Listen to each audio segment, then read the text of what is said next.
Buenas tardes, Día Político por TSI. Seguimos conociendo la propuesta de precandidatos presidenciales en Honduras, previo a las elecciones del 9 de marzo de este año. En esta ocasión me acompaña la abogada Ana García, precandidata presidencial del movimiento Avanza, Justicia y Unidad del Partido Nacional. ¿Cómo está, abogada? Muy bien, gracias Ramón, gracias por la invitación a este programa y un saludo al ingeniero Roberto Martínez también y a todo el público que nos está viendo. Saludo también al ingeniero Roberto Martínez, él es precandidato presidencial del movimiento Rescate y Transformación. ¿Cómo está, ingeniero? Buenos días, Ramón, muchas gracias. Igualmente mi saludo a Anita y a todo el pueblo hondureño. Tuvimos la oportunidad de conversar un ratitito allá por San Pedro Sula y realmente es una enorme satisfacción compartir algunas reflexiones con una persona tan distinguida en el país. Primera pregunta, abogada Ana García, la misma pregunta para usted, ingeniero. En salud, por años el sector salud ha sido incluido en planes de gobierno.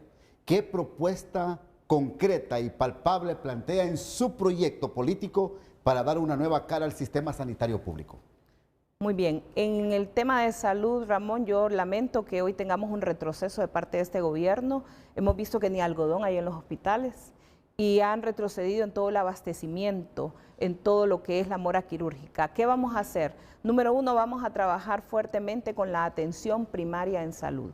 Vamos a suscribir convenios con las municipalidades o mancomunidades en el país para tener una atención primaria, es decir, ir a cada comunidad, identificar las enfermedades crónicas no transmisibles, atención al niño en la comunidad, atención a la mujer embarazada. Las patologías, las enfermedades más comunes que puedan prevenirse y tratarse en la comunidad. Y luego fortalecer la red hospitalaria, pero verdaderamente fortalecerla, no como lo que estamos viendo ahorita, que se han hecho muchas promesas y todas han sido prácticamente incumplidas. Vamos a apostar a la capacitación del personal, a becar a personas, estudiantes, jóvenes, o de cualquier profesión que quieran ingresar al sistema de salud, técnicos en laboratorio, enfermeras, médicos, ampliar la prestación de los servicios en aquellas zonas remotas, servicios odontológicos y muchos otros temas más para darle esa calidad de salud al pueblo hondureño. Ingeniero, misma pregunta. Y es una gran responsabilidad de todo buen gobierno producir un grado de salud que nos permita una vida social y económica productiva. Sin salud, la suerte está en sus peores alternativas. Hay que mejorar la infraestructura hospitalaria en el país, hay que mejorar nuestros sistemas de almacenamiento de medicina, hay que evitar que nuestras medicinas que tanto nos cuestan se nos venzan en los armarios, hay que traer a todos los hondureños más y mejores médicos, la atención en salud a distancia para que desde pueblos remotos puedan ser atendidos desde Tegucigalpa y desde luego la alta tecnología para que se provoque una especie de revolución en los aspectos del mejoramiento de la educación bajo una visualización de la prevención y evitar que nos lleguen las pestes y las enfermedades a hacer daños irreparables a nuestra sociedad. Segunda pregunta. En materia de seguridad, comienzo con usted, abogada Ana García. Las pandillas y el crimen organizado sigue siendo una sombra para comerciantes y transportistas.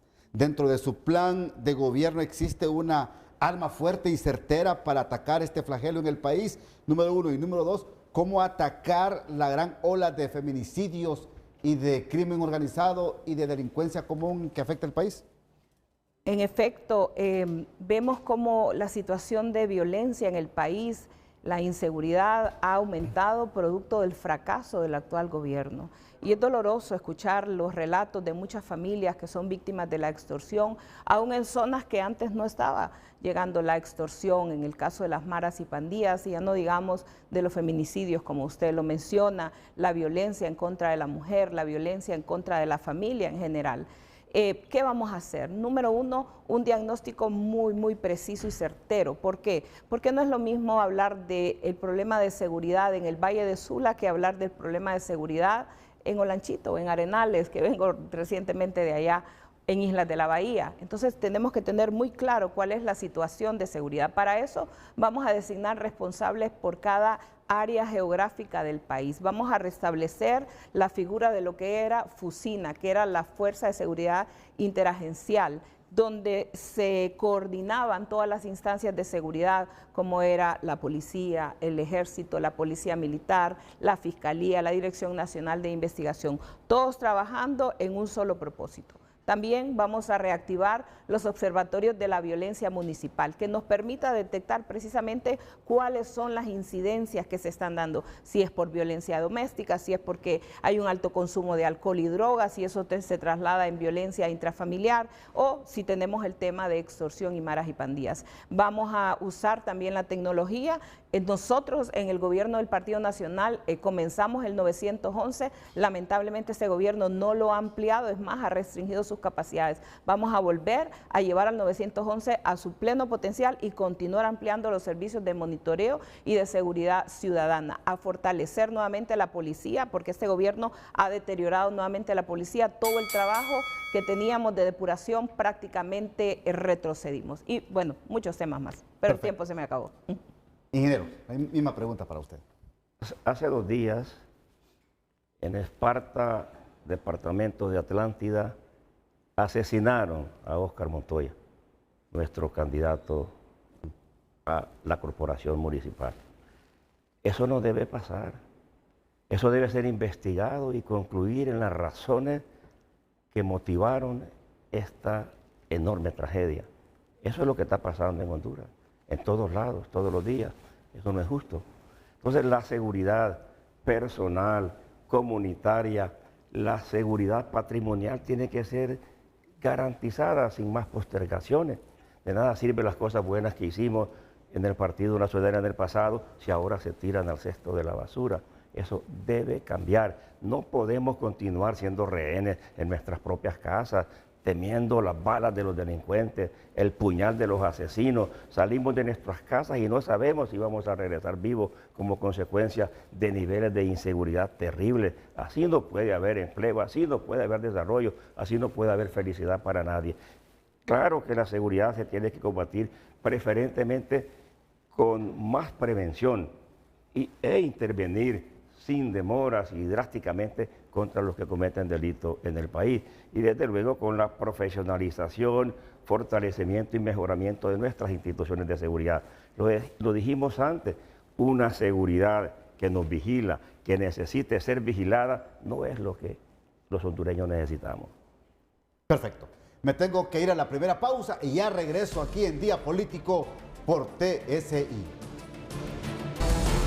Continuamos en Día Político, me acompaña la abogada Ana García, precandidata del Partido Nacional de Honduras a la presidencia de la República, y el ingeniero Roberto Martínez, también precandidato presidencial. Tercera pregunta, tema de extradiciones. ¿Existe dentro de su plan de gobierno, abogada e ingeniero, una propuesta para continuar con el tratado de extradición denunciado por el actual gobierno? Abogada. Bueno, el tema de extradición es un tema muy personal para mí, no voy a dejarlo a un lado, en el sentido de que la extradición fue una figura aprobada por mi esposo, Juan Orlando Hernández, siendo presidente del Congreso, que tomó un gran riesgo para él, para quienes lo acompañaron en esta aprobación, para nuestra familia. Y luego fue utilizado como una arma política, precisamente por ese gobierno de Libre, negociando con el gobierno en aquel momento de Estados Unidos entregar a mi esposo. Y esto fue dicho justo aquí en este set, por alias El Grillo Gilberto Ríos. Entonces, ahora viene el gobierno, denuncia el tratado de extradición, sin el cual, aunque haya una reforma constitucional, no puede implementarse. Ahora vienen con unas teorías ahí que dicen que si pueden volver a mandar la nota y decir que ya no se denunció, y la verdad es que legalmente el tratado de extradición, desde el momento que fue denunciado, perdió, digamos, se murió. Esa es la mejor forma que lo puedo decir, perdió su vigencia, murió como un instrumento legal.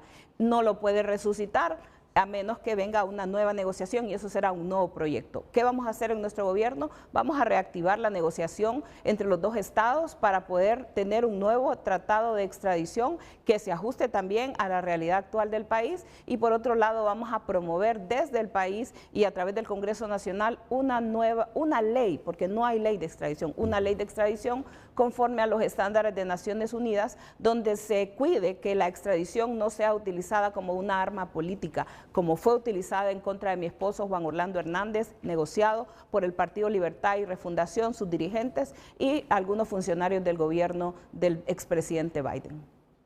Misma pregunta para usted, ingeniero Martínez. No, hay que continuar con la extradición si obedece a compromisos internacionales debidamente concertados por las partes. Sin embargo, en la extradición, que es afín con otros temas como eso de la CICI y de la MASI, yo tengo algunas opiniones. Es decir, país que no pueda producir su propia justicia es un país imperfecto. No necesitamos importar justicia. Igual con la extradición. La extradición, así como está ahora, debe ser sujeta a las más profundas investigaciones aquí en nuestras propias fronteras. Porque tolerar o facilitar la extradición de un inocente es una desgracia irreparable para el país. Y eso es lo que no debe ocurrirnos. Cuando decidimos extraditar, tenemos que hacer la más rigurosa investigación. En el caso, sin asumir comportamientos, decir cosas incorrectas, pero en el esposo de Ana, yo no ubico a una persona con un perfil de narcotraficante. Honestamente te lo digo, porque lo conocí desde joven. A Juan Orlando Hernández no lo ubico yo con ese perfil. Y sin embargo, rápidamente resolvimos extraditarlo. Tuvimos que haber sido más certeros aquí con nuestra propia justicia para investigar quién o no ha cometido ese tipo de delitos. Gracias. Cuarta pregunta acá en el día político. En materia económica, abogada Ana García, ingeniero Martínez, los jóvenes se han convertido en la fuerza laboral del país. ¿Cómo se pretende trabajar para generar oportunidades de empleo a estos jóvenes y también a los que no tienen el empleo en el país, pero también cómo estructurar un plan de acción para atraer la inversión extranjera directa y la inversión extranjera nacional y la que ya está en el país, protegerla? Y este es uno de los mayores problemas que hoy enfrenta nuestro país, porque las políticas ideológicas que ha implementado Libre han generado un retroceso en el tema de empleo. Vengo de la costa norte y justo allá, ¿cuántos empleos se han perdido en el sector maquila? Más de 52,000 empleos, producto de las decisiones ideológicas de Libre. Quitaron la ley de empleo por hora y no pusieron una alternativa. En la zona sur quitaron las relaciones con Taiwán sin tener una alternativa, se establecieron con China y quedaron los productores de varios productos allá de la zona prácticamente sin un mercado. El desempleo es terrible. ¿Qué es lo que nosotros vamos a hacer? Número uno, vamos a promover al país para que vuelva a ser un destino atractivo a la inversión. Y para esto la seguridad jurídica es importante. No lo que hemos visto ahorita, que se cambian las reglas y se amenaza a la empresa privada para que si no se somete a las decisiones de este gobierno, entonces no hay confianza en la inversión. Vamos a promover la imagen del país, vamos a trabajar en un plan también de generación de empleo masivo con los gobiernos municipales, una acción que la haremos desde el gobierno central para impulsar la creación de empleos y al mismo tiempo construcción de obra pública. Y en relación a los jóvenes, vamos a estar en dos vías. Número uno, en el tema de la educación para poder enviar a los jóvenes a becados, a promover mucho las becas y también las becas remotas, es decir, las becas en línea para que puedan acceder desde sus hogares a las mejores universidades del mundo y del país y que podamos profesionalizar de acuerdo a la actividad regional donde ellos se encuentren. Si estamos en una zona productora de café, pues que sea algo más orientado a mejorar la productividad del café. Si estamos en una zona de producción de tema de maquila, pues algo más industrializado. Dependerá de la región para que podamos potenciar el desarrollo y la inclusión de los jóvenes. Vamos también a promover mucho el emprendimiento, el acceso a capital de trabajo, la asistencia técnica, la formalización y de que de esa manera los jóvenes también tengan un espacio de fuentes de trabajo. Ingeniero Martínez. Tenemos que pensar en grande en relación a proyectos, pero actuar en pequeño y rápidamente. Esa es la clave para generar empleo. Pero la generación de empleo depende de dos grandes cosas, de muchas otras también, que sobre todo se llama el capital externo. Pero el capital externo no va a venir si no hay seguridad jurídica estable. Y en ese sentido, nuestra diplomacia tendrá que ponerse también a las órdenes del desarrollo. Proyectos que instauramos en el comienzo del gobierno de Pepe, como Honduras es abierta para los negocios, con don Mario Canavati, tienen total vigencia. Nuestra diplomacia es la que tiene que acercar el café exquisito de los hondureños a los labios de la máxima cantidad de gente posible en el mundo. Nuestro café, por ejemplo, tiene que producir también un poquitito más de café especializado. La pulpa del café con algún grado de temperatura se vuelve ceniza y esa ceniza es cemento orgánico. Eso tiene que hacerlo más el café de nuestros campesinos. Luego, desaprobar completamente esos comportamientos que decía Anita del gobierno en función a Taiwán. Nosotros demostramos que se puede estar con China continental, pero también con los taiwaneses con el proyecto Patuca. Con los taiwaneses, Taiwan Power, hicimos los estudios de los proyectos Patuca y con China continental la ejecución. Entonces no es necesario traer a los chinos continentales tirando a patadas a los taiwaneses. ¿Qué pasa ahora en el sur? Vengo del sur. 250 empresas que producen camarón abandonada, fuera de la producción. 26 millones de libras de camarón que se producían hace 2 años, ahora 8 millones de libras. Desempleo, miles de desempleo. Eso no puede ser. Tenemos ideas claras acerca de cómo desarrollar el país y generar mucho empleo. Perfecto. Voy a la segunda pausa y ya regreso en Día Político por TSI. Continuamos en Día Político por TSI. Quinta pregunta. 24. ¿Cómo mejorar las relaciones internacionales en su plan de gobierno, tanto de usted, abogada, como de usted, ingeniero? ¿Se contempla mejorar estas relaciones multinacionales y binacionales? Sí. Mire, es muy importante porque mucha gente piensa que es quizás el detalle menos importante de un gobierno, cuando en realidad es muy, muy importante para la estabilidad de la región, para la estabilidad del país y también porque siempre hay que tener una política de buenos vecinos. En nuestro gobierno vamos a enfocarnos en 2 áreas de lo que es las relaciones exteriores. Número 1, por supuesto, la promoción del país. Es muy importante, los embajadores deben de cumplir un rol, yo lo veo así, menos diplomático, si usted lo quiere ver desde esa perspectiva muy, muy apegada al tradicionalismo y ser realmente unos promotores del país, llevar un mensaje de orgullo.